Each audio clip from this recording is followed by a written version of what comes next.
कितने वर्ष? जम के बोलो जरा, जम के। शादी के 4 वर्ष अपनी बेटी को, अपने बेटे को सिखाकर भेजना। शादी के 4 वर्ष सबसे कठिनता के वर्ष होते हैं।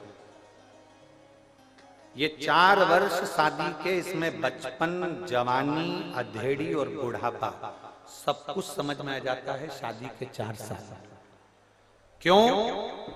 अपने घर को छोड़कर तुम दूसरे घर में जाती हो, वहां के घर में तुम सेटल होना, उसमें एडजस्ट होना बड़ा कठिन है। मेरी जीजियों, जिसके पांव की हड्डी टूट जाती है ना, बोलो किसी किसी के पांव की हड्डी टूटी होगी तो उस हड्डी की जगह पर उसमें एक लोहे की, स्टील की राड लगा दी जाती है। बोलो सही है कि गलत है?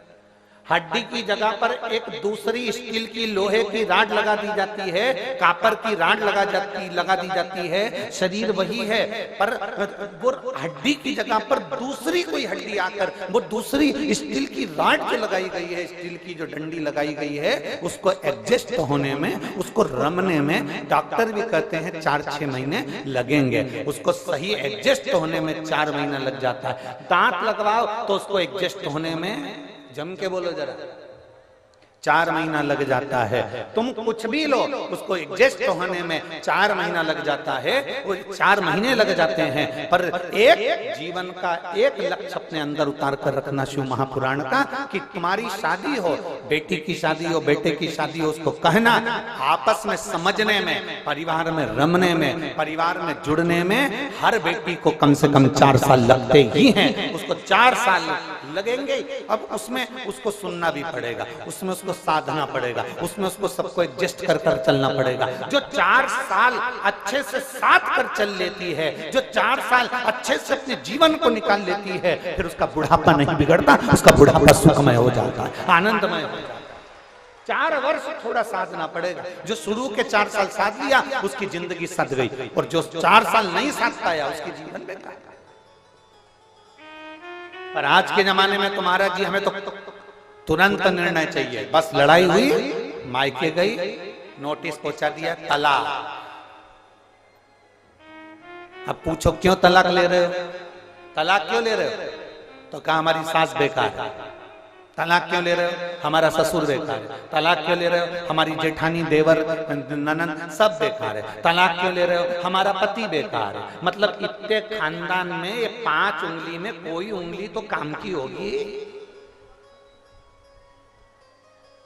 5 सदस्य घर में रह रहे हैं, उसमें से कोई तो अच्छा होगा। नहीं, मेरा पति बेकार, सास बेकार, ससुर बेकार, देवर बेकार, जेठ बेकार, और मेरी जेठानी बेकार, मेरी ननद बेकार, सब बेकार दिख रहे हैं, तो समझ लेना तुम्हारा चश्मा गड़बड़ है। काले कलर का चश्मा लगाकर तुम सोच रही हो सब पीले दिख जाएं।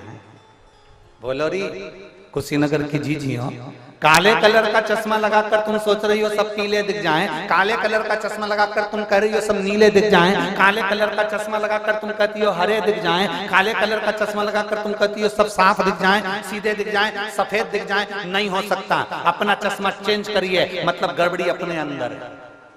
बुरा जो देखन में चला बुरा न मिलिया कोई, इसलिए अपने को साधना पड़ेगा। हमें ये भी बुरा लग रहा है, वो भी बुरा लग रहा है, वो भी बुरा लग रहा है, सारा संसार का आदमी बुरा लग रहा है, घर में रहने वाला बच्चा बुरा लग रहा है, जेठानी के बच्चे बुरे लग रहा है, देवरानी के बच्चे बुरे लग रहे हैं, ननन के बच्चे बुरे लग रहे हैं। तुम्हारे कमरे में आकर बैठ जाए तो तुम धुतकार के भगा दो, तो समझ लेना कि चश्मा हमारा गड़बड़ है, हमें चेंज करना पड़ेगा।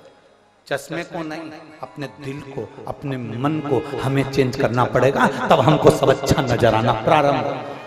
कोई दूसरा नहीं, हमें अपने आप को बदलना पड़ेगा। और मत बुरे कर्म कर बंदे वरना पछताएगा, भगवान की आंखों से तू बच नहीं पाएगा, तू बच नहीं पाएगा।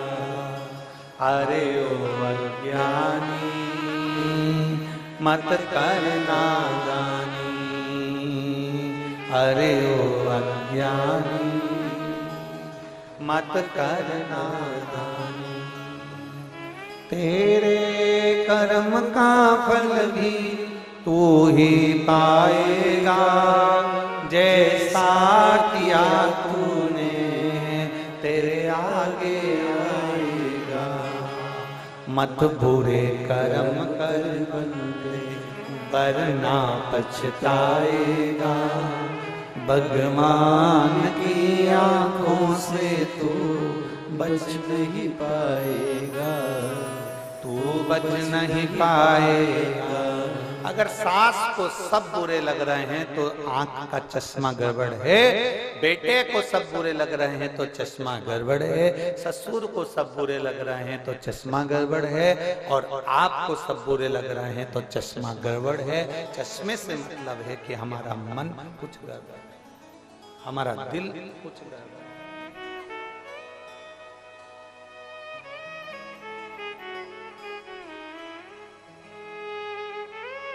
मुंह दिखाई होती थी, मुंह छुड़ाई नहीं। मुंह दिखाई होती थी, पीछा छुड़ाई नहीं। पीछा नहीं छोड़ा, मुख दिखाई। कितने प्रसन्नता होती है जब कोई बेटी आती है। अपना घर छोड़कर आइए बेटियां,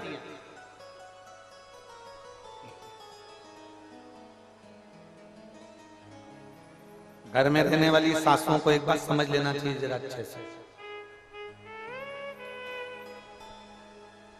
तुम भी आई थी तो तुमको भी एडजस्ट होने में समय लगा था, ये सासों को समझना चाहिए। और तुम्हारा समय दूसरा था और ये समय दूसरा है। आज के समय की पढ़ी लिखी लड़कियां अगर तुम्हारे घर में आ रही हैं तो थोड़ा सा तुमको संभल कर चलना पड़ेगा, हर चीज में टोकना बंद करना पड़ेगा, तब जाकर हमारा घर और परिवार ठीक तरह से चल पाएगा और उसको हम साथ पाएंगे। गया जमाना, वो जमाना गया जिस समय पर बहुएं डरती थी। आज का जमाना बड़ा विचित्र है। कोई सास के पास में आकर कह देना, पहले डराते थे बच्चों को तो कहते थे बहू आया। आज के जमाने में सास को डराना हो तो कहते बहू आई, डर जा, कुत्ते में डर जा।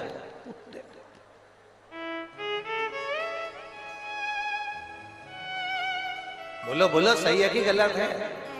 पहले के जमाने में बच्चों को डराते थे बहू आया, आज के जमाने में सासों को डराना थे बहू आई। हलवा आधा मुंह में आधा, अभी तो गई थी वापिस।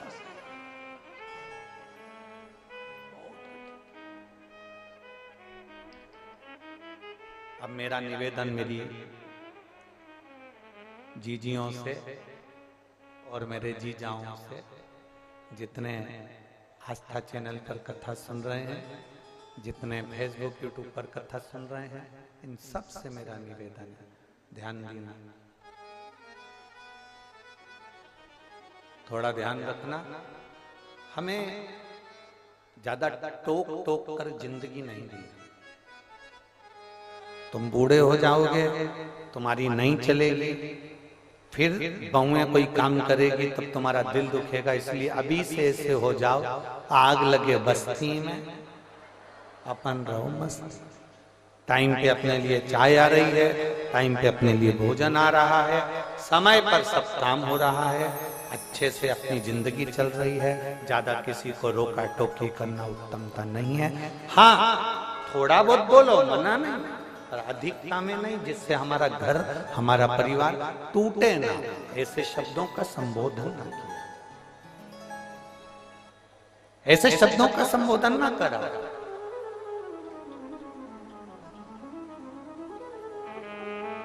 पहले कितने अच्छे अच्छे गाने चलते थे, फिल्मों में भी आते थे। 100 साल जिए हमारी, जम के तो बोलो जरा, 100 साल जिए हमारी सासू जी। आज के जमाने में तो प्रार्थना करके जाती हैं बेटियां, हम जाएं उससे पहले मर जाएं हमारी सासू जी। कितना विचित्र समय हो, कितना विचित्र। अरे पहले और अब में कितना अंतर आ गया। तो सोचो, विचारो,